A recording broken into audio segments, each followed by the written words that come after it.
Hello everyone, welcome to my channel. आज मैं आपके साथ विलियम शेक्सपियर का एक फेमस प्ले द टेम्पेस्ट का एपिलॉग डिस्कस करने जा रही हूँ। तो आइए स्टार्ट करते हैं। सबसे पहले हमें ये समझना होगा कि एपिलॉग का मतलब क्या है। देखिए, किसी भी प्ले के जो एंड में स्पीच दी जाती है उसको हम एपिलॉग कहते हैं। यानी कोई प्ले है, कोई स्टोरी है, उसका जो एंड का स्पीच होता है, उसका जो एंड का जो पार्ट होता है, जो स्टोरी को एक एंड प्रोवाइड करता है, एक कमेंट छोड़ता है, उसको हम कहते हैं एपिलॉग। ठीक है, तो मैंने इंग्लिश में भी लिखा है, आप पढ़ सकते हैं यहाँ से। An epilogue is the ending section of a play that provides an end to the play. यानी क्या है एपिलॉग? एपिलॉग का मतलब क्या है कि जैसे आपने कोई प्ले देखा या पढ़ा या आपने सुना, तो जो उसका एंड का पोर्शन होता है, जो उसका एंड का पार्ट होता है, जो उस पूरे प्ले को कंक्लूड कर रहा है, उसको एंड कर रहा है, उसको ख़त्म कर रहा है, उसकी एंडिंग लाइंस को हम क्या कहते हैं? एपिलॉग कहते हैं। तो अब ये जो हमारे पास प्ले है द टेम्पेस्ट, इसमें एपिलॉग कौन बोल रहा है या एपिलॉग कौन दे रहा है? इसमें एपिलॉग जो है वो प्रॉस्पेरो जो है यहाँ पर स्टेज पर खड़ा है और वो सारी लाइंस बोलता है, स्टोरी को, यहाँ बोल सकते हैं प्ले को एंड करता है। ठीक है, तो यहाँ पर वो खड़े होके क्या बोल रहा है ऑडियंस से, ये सारी चीज़ें जो हैं वो लिखी गई हैं एपिलॉग के अंदर। तो आइए स्टार्ट करते हैं। Now my charms are all overthrown, and what strength I have is my own, which is most faint. तो इन लाइंस में, स्टार्टिंग की लाइंस में प्रॉस्पेरो क्या कहते हैं कि जितनी भी पावर, जितना भी स्ट्रेंथ, जितना भी मैजिक मेरे पास था, मैं अपना सारा मैजिक, अपना सारा पावर इस आइलैंड पर छोड़कर जा रहा हूँ। मतलब मैंने अपना सारा मैजिक इस आइलैंड पर छोड़ दिया है। मैं अब मैजिशियन नहीं हूँ, ना तो मैं एक मैजिशियन हूँ, ना तो मैं कोई एक बहुत पावरफुल मैन हूँ। मैं जो भी हूँ, जो भी मेरे पास स्ट्रेंथ है, जो भी मेरा मैजिक था, जो भी मेरे पास स्ट्रेंथ थी, जो भी मेरा पावर था, वो एक मैजिशियन की तरह था। और अब मैं अपने मैजिक को छोड़ रहा हूँ। मैं सिर्फ एक नॉर्मल इंसान की तरह, एक नॉर्मल इंडिविजुअल की तरह हूँ। ऐसा इंडिविजुअल जो कि बहुत ज़्यादा वीक है। क्यों वीक है? क्योंकि वो ओल्ड हो चुका है। तो मेरे पास जितना भी मेरे पास चार्म था, चार्म का मतलब क्या है यहाँ पर? मतलब मेरे पास जितनी भी मेरी मैजिक थी वो मैंने छोड़ दी है। कहाँ छोड़ दी है? इसी आइलैंड पर छोड़ दी है। मेरे पास जितनी भी स्ट्रेंथ थी, जितनी भी पावर थी, वो मैं यहीं इस आइलैंड पर छोड़कर जा रहा हूँ। अब जो मेरे पास पावर है वो सिर्फ़ और सिर्फ एक इंडिविजुअल की तरह है, एक नॉर्मल इंसान की तरह है, एक पर्सन की तरह है। वो पर्सन, वो इंडिविजुअल जो कि बहुत ज़्यादा वीक है। Now it's true, I must be here, confined by you or sent to Naples. अब वो ऑडियंस को कहता है, प्रॉस्पेरो जो है वो ऑडियंस को बोलता है कि now it's depends on you, it depends on you, कि आप डिसाइड करेंगे कि मुझे यहाँ पर रहना है, इस आइलैंड पे मैं रहूं, या फिर इस आइलैंड से मैं अपने घर वापस, अपने नेपल्स में मैं वापस चला जाऊं, जहाँ का मैं राजा था वहाँ मैं वापस चला जाऊं, अपने घर को वापस चला जाऊं, या फिर मैं यहाँ रहूं इस बेर आइलैंड पर, इस आइसोलेटेड, इस डेजर्टेड आइलैंड पर रहूं, इस सुनसान से आइलैंड पर रहूं। ये सब कुछ आप डिसाइड करोगे। यानी पावर जो है अब वो आपके पास है। अगर आप चाहोगे तो मुझे यहाँ पर प्रिजनर बनाकर भी रख सकते हो इस प्रिजन में, और आप चाहोगे तो मुझे रिलीज़ भी कर सकते हो, मतलब मुझे वापस भी भेज सकते हो मेरे घर पर नेपल्स में।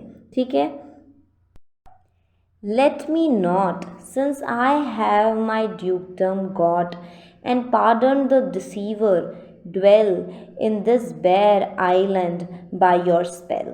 अब आगे प्रॉस्पेरो क्या कहता है कि let me not, वो ऑडियंस से कहता है कि प्लीज़ मुझे यहाँ पर रुकने के लिए मत कहिएगा, मुझे यहाँ पर मत रोकिएगा, मुझे यहाँ से जाने दीजिएगा। क्यों?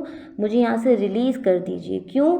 क्योंकि मैंने सबको माफ़ कर दिया। जिन लोगों ने मुझे टॉर्चर किया था, जिन लोगों ने मेरे साथ बुरा किया था, जिन लोगों ने मुझे मारने की कोशिश की थी, जिन्होंने मेरे खिलाफ़ साजिश की थी, उसका भाई और उसके फ्रेंड्स, जिन्होंने भी मुझे मारने की कोशिश की, मुझे इतना टॉर्चर किया, मुझे इतना परेशान किया, जो मेरे लिए इतना बुरा सोचते थे, मैंने उन सबको माफ़ कर दिया है। मैंने उन सबको माफ़ी दे दी है। मैं उन सबको भूल चुका हूँ। तो जब मैंने उन्हें फॉरगिव कर दिया, मैंने उन्हें माफ़ कर दिया, तो प्लीज़ आप भी मुझे यहाँ पर मत रोकिए, मुझे रिलीज़ कर दीजिए। इस मैजिक से भी, इस आइलैंड से भी मुझे यहाँ से जाने दीजिए। मुझे इस आइलैंड पर, इस मैजिक में मत फंसाइए और मुझे यहाँ से जाने दीजिए। ठीक है? तो आई होप ये लाइंस आपको समझ में आ रही हैं। आगे चलते हैं। But release me from my bands with the help of your good hands, कि मुझे यहाँ से जाने दीजिए, मुझे इस मैजिक से रिलीज़ कीजिए। और कैसे रिलीज़ करेंगे? With your good hands. Good hands का मतलब क्या है? कि आप मेरे लिए क्लैप करके, मुझे अप्रिशिएट करके, मेरे एफर्ट्स को अप्रिशिएट करके मुझे यहाँ से जाने दे सकते हैं। अगर आप क्लैप करेंगे, अगर आप मेरे लिए तालियां बजाएंगे, वो ऑडियंस से रिक्वेस्ट करता है कि आपका रिलीज़ वाला साइन कौन सा होगा कि हाँ प्रॉस्पेरो तू यहाँ से जा सकता है, वो तभी होगा जब आप मुझे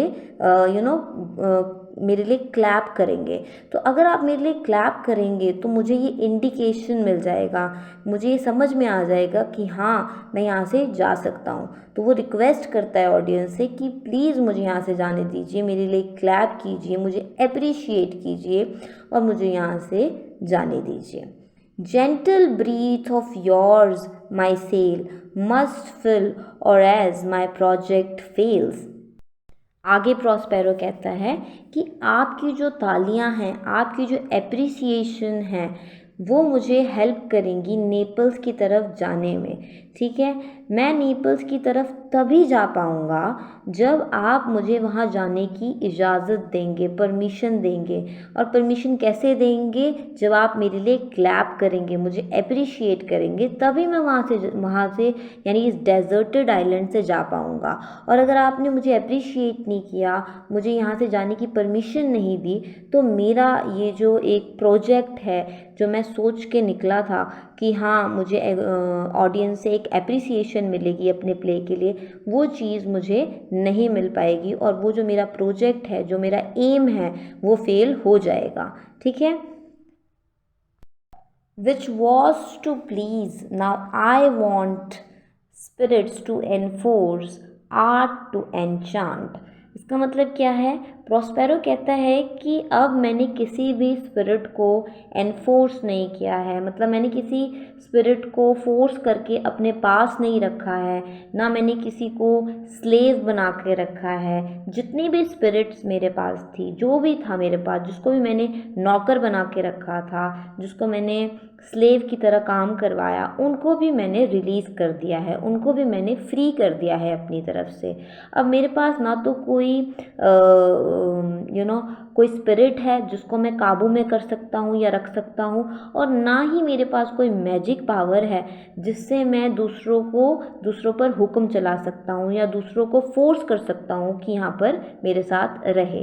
तो ये सारी चीज़ें मैंने अपनी तरफ से सबको रिलीज़ कर दिया है, मैंने सबको फ्री कर दिया है।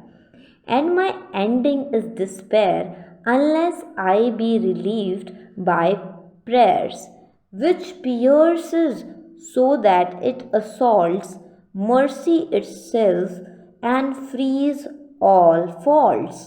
अब देखिए यहाँ पे एक लाइन वर्ड है डिस्पेयर। डिस्पेयर का मतलब होता है जब आप पूरी तरीके से होप को लूज़ कर देते हो, है ना, होपलेस हो जाते हो। फिर इसी तरीके से रिलीव्ड एक वर्ड है। रिलीव्ड का मतलब होता है कंफर्टेबल, ठीक है, या तो आप थैंकफुल हो किसी के। पियर्स एक नेक्स्ट वर्ड है, पियर्स। पियर्सिस का मतलब क्या होता है? पंचर करना या होल करना। ठीक है, तो इन लाइंस में वो क्या कहता है? इन लाइंस में वो कहता है कि जो मेरी एंडिंग है, अब वो एंडिंग बिल्कुल होपलेस है, और वो तब तक होपलेस ही रहेगी जब तक आप लोग मुझे यानी ऑडियंस की प्रेयर्स नहीं मुझे मिल जाती, तब तक मेरी जो एंडिंग है वो बिल्कुल होपलेस रहेगी। ठीक है, जब तक मुझे विशेस नहीं मिल जाती आपकी तरफ से, प्रेयर्स नहीं मिल जाती, आपकी परमिशन नहीं मिल जाती। कैसी प्रेयर, कैसी परमिशन की बात कर रहा है वो? ऐसी प्रेयर, ऐसी परमिशन जो दिल से हो, और जिससे भगवान भी मुझे माफ़ कर दे। ऐसी प्रेयर जो भगवान का दिल जीत ले और मेरी सारी बुराइयों को माफ़ कर दे। क्यों? अपनी बुराइयों को, उसने तो कुछ बुरा किया नहीं था, ऑफ कोर्स उसने बहुत सारी चीज़ें गलत की थी। जैसे उसने स्पिरिट्स को अपना स्लेव बना के रखा था, फिर उसने जो है मैजिक पावर का गलत इस्तेमाल भी किया, बहुत सारी चीज़ें करी थी उसने। तो इसलिए वो कह रहा है कि जो भी मेरी बुराइयाँ, जो भी मैंने गलत काम किया, उसे भगवान माफ़ कर दे। और वो कैसे होंगी, कैसे मिलेगी मुझे वो माफ़ी? जब आप मेरे लिए प्रेयर करेंगे, जब आप मुझे इस डेजर्टेड आइलैंड से जाने की परमिशन देंगे। ठीक है, वो ऑडियंस से कहता है कि प्लीज़ मुझे मर्सी दे दो, मतलब मुझ पर दया करो और मुझे यहाँ से जाने की परमिशन प्रोवाइड करो या दे दो। ठीक है, as you from crimes would pardoned be, let your indulgence का मतलब क्या होता है? सेटिस्फैक्शन। यहाँ इंडल्जेंस का मतलब सेटिस्फैक्शन है। सेट मी फ्री। अब लास्ट की लाइंस में क्या कहता है प्रॉस्पेरो कि आपका जो लव है, आपका जो प्यार है, आपकी जो प्रेयर है, आपकी जो फॉरगिवनेस है, वो मुझे फ्री कर देंगी, वो मुझे इस आइलैंड से जाने की परमिशन देंगी। यानी आपका जो लव है, आपकी जो प्रेयर्स है, और आप अगर मुझे माफ़ कर दोगे तो गॉड भी मुझे माफ़ कर देगा। क्योंकि हम कहते हैं कि हर एक इंसान के अंदर भगवान बसते हैं, तो कहता है कि ऑडियंस में भी भगवान है। तो अगर आपका प्यार मुझे मिला, आपकी प्रेयर्स मुझे मिली, आप मुझे अगर माफ़ कर देते हो, ये तीन चीज़ें यानी लव, फॉरगिवनेस एंड प्रेयर, ये तीन चीज़ें मुझे अलाउ करेंगी यहाँ से जाने के लिए। ठीक है, ये तीन चीज़ें मुझे फ्री करेंगी कि हाँ, अब मैं यहाँ से जा सकता हूँ, मैं यहाँ से फ्री हूँ, एक डेजर्टेड आइलैंड से मैं अपने नेपल्स को वापस जा सकता हूँ। लेकिन अगर ये तीन चीज़ें मुझे नहीं मिली तो मुझे यहीं रहना पड़ेगा। तो एट लास्ट वो क्या कहता है कि प्लीज़ मुझे ये तीनों चीज़ें प्रोवाइड कर दीजिए, ताकि मैं सेटिस्फेक्शन के साथ, मतलब मैं सेटिस्फाई होके यहाँ से चला जाऊँ। ठीक है, तो आई होप ये एपिलॉग आपको समझ में आया होगा। इस एपिलॉग के थ्रू विलियम शेक्सपियर हो सकता है ये एक्सप्लेन करने की कोशिश कर रहे हों कि हमें एक दूसरे को माफ़ करना आना चाहिए। राइट, लाइफ में हम बहुत सारी चीज़ें गलत करते हैं, लेकिन हो सकता, मतलब हम भी गलत करते हैं, वो सामने वाला भी गलत करता है, लेकिन अगर आप दूसरों से माफ़ी मांग रहे हो और दूसरों को माफ़ नहीं कर रहे हो, तो कहीं ना कहीं आप भी गलत हो। पहले आपको दूसरों को माफ़ करना सीखना होगा, तभी जाकर आप किसी से माफ़ी एक्सपेक्ट कर पाओगे। राइट, तो माफ़ करना सीखो, भूलना सीखो और फॉरगिव करना सीखो। राइट, तो with this epilogue comes to an end, and I hope कि आपको ये वीडियो अच्छी लगी होगी। प्लीज़ लाइक, शेयर, सब्सक्राइब करना एंड कमेंट करना कि आपको ये वीडियो कैसी लगी। Thanks for watching the channel and the video as well.